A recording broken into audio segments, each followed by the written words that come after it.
Hi guys, so I've had a student request how you are supposed to structure a Macbeth essay, but this also goes for an Inspector Calls, A Christmas Carol, Dr. Jekyll, and Mr. Hyde. So I'm going to show you some tips with what I use in my classroom and what I've been teaching my students for years. Now, there's two parts to the question. It says, starting with this extract, how does blah, blah, blah.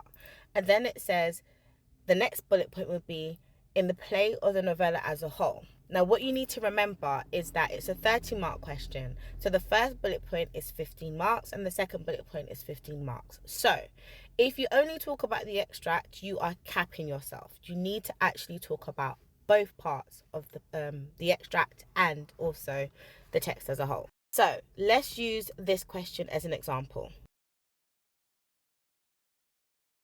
It says, how does Shakespeare present Lady Macbeth in this extract and in the extract as a whole? Now, one of the first things I tell my students to do is read the extract, because what we are going to be using is the beginning, middle, end structure.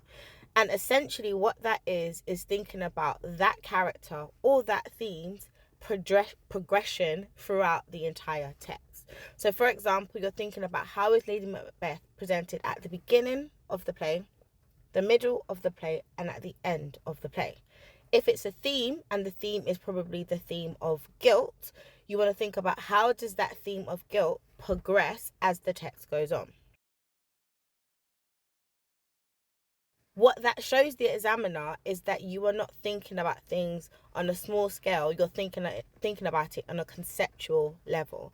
And that is what gets you the higher marks, you being able to identify the thread that guides everything together. Okay, so let's go back to the example that I've shown you. So in the extract, it's in Act 1, Scene 7, where Lady Macbeth is giving Macbeth a ridiculously hard time about him not wanting to kill Duncan. She's really emasculating him and manipulating him. And she's basically saying, like, you're not a man. So we're going to say at the start of the play, Lady Macbeth comes across as manipulative and emasculating Macbeth. We're going to use that extract. Then we're going to say, as the play progresses, we're going to pick another moment in the play that shows Lady Macbeth in a different light or similar light. So, for example, you might want to use the phrase, the passage where when they become king and queen, and she asks Macbeth that, why do you stay so far away from me? That legit shows that their relationship has changed.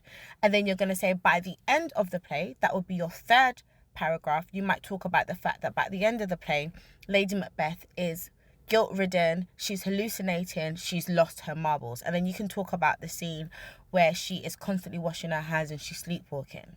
So essentially what you have now done with this structure is you've shown the progression of that character. So Lady Macbeth at the start, Lady Macbeth at the middle, Lady Macbeth at the end of the play. And that shows the examiner that you are able to track your character arc. If you found that useful, I can then show you how you can generate a really good thesis statement where you kind of like introduce your argument. Examiners love that. Stay tuned.